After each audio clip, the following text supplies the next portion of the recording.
डोंबिवली में ब्लिंकिट के करीब 170 राइडर्स ने काम बंद आंदोलन शुरू किया। इन कर्मियों की मांग है कि अतिरिक्त राइडर्स कम किए जाए और लंबी दूरी की डिलीवरी के लिए उचित मुबादला दिया जाए। कर्मचारियों ने कहा है कि उनकी ये मांगे पूरी होने तक वे आंदोलन जारी रखेंगे। इस कामबंदी के कारण कंपनी की डिलीवरी सर्विस पर बड़ा असर पड़ा है। कंपनी और कर्मचारियों के बीच बातचीत अभी जारी है। मी दक्ष देसाई, आम्ही ब्लिंकिटचे सगळे रायडर आहे।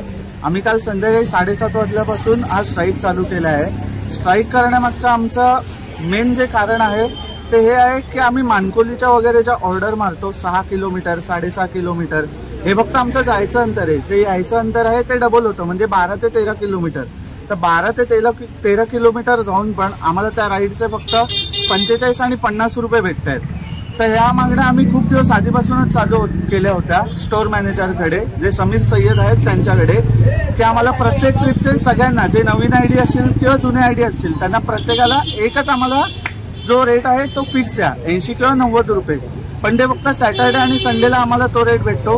बाकी सोमवार ते शुक्रवार आम्हाला 45-50 हाच रेट कार्ड भेटतो। रायडर्स एवढे त्यांनी करून ठेवले आहेत की म्हणजे जर का दिवसाला 1000 रुपये आम्हाला अर्निंग करायचे असेल तर दिवसाचे 18 ते 20 तास आम्हाला लॉग इन करावं लागतं। आणि ते आम्हाला कोणालाच मान्य नाही। जेवढा स्टाफ आहे आम्हालाच 1-1 तासाने ऑर्डर भेटतात, तरी पण ते लोक अजून पण स्टाफ भरून ठेवत आहेत। जसं मी तुम्हाला सांगितलं, काल संध्याकाळी 7:30 वाजल्यापासून आम्ही इथे स्ट्राईक चालू केला, पण त्यांनी आम्हाला त्याला काही रिस्पॉन्स दिला नाही। फक्त त्यांनी आमचा जो ब्लिंकिट रायडरचा ग्रुप आहे त्याच्यावर त्यांनी फक्त एवढाच मेसेज टाकला की 500च्या वर आपल्या ऑर्डर ज्या आहेत त्या लॉसला गेल्या आहेत, तुम्ही आता तात्पुरतं लॉग इन करा, आपण उद्या सकाळी जे काय असेल ते मीटिंग करून बोलून घेऊया। पण यायला आम्ही तसं मागे हटणार नाहीये। जोपर्यंत आमच्या मागण्या पूर्ण होत नाहीत तोपर्यंत आम्ही लॉग इन करणार नाही। काय काय तुमच्या प्रमुख मागण्या आहेत? आमच्या प्रमुख मागण्या एवढ्याच आहेत की मानकोलीच्या ज्या आमच्या ऑर्डर लागतात त्या प्रत्येक ऑर्डर मागे आम्हाला एक फिक्स रेट भेटला पाहिजे, जो आम्हाला पण परवडला पाहिजे।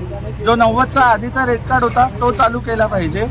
त्याच्यानंतर जे उगाचचे रायडर त्यांनी भरून ठेवले आहेत, जे फक्त सॅटर्डे संडेला येतात किंवा आठवड्यामध्ये 2 ते 3-4 तास लॉग इन करतात ऑर्डर फक्त घेण्यासाठी, ते रायडर आलेच नाही पाहिजेत। त्यांच्या आयडी त्यांनी बंद केले पाहिजेत, कारण त्याच्यामुळे असा इफेक्ट होतोय की आमचीच अर्निंग प्रॉपर होत नाही। आम्ही 17-18 तास काम करून पण आम्ही 700 आणि 800 रुपयांवरच करतो। परवडतच काय आम्हाला? 350-400 रुपये तर आम्ही पेट्रोललाच घालवतो, वरचं काय आम्हाला परवडतंय? आमच्या याच मागण्या आहेत की जो अननेसेसरी स्टाफ त्यांनी भरून ठेवला आहे त्यांना त्यांनी कमी केलं पाहिजे, तर आमचं काहीतरी भलं होईल।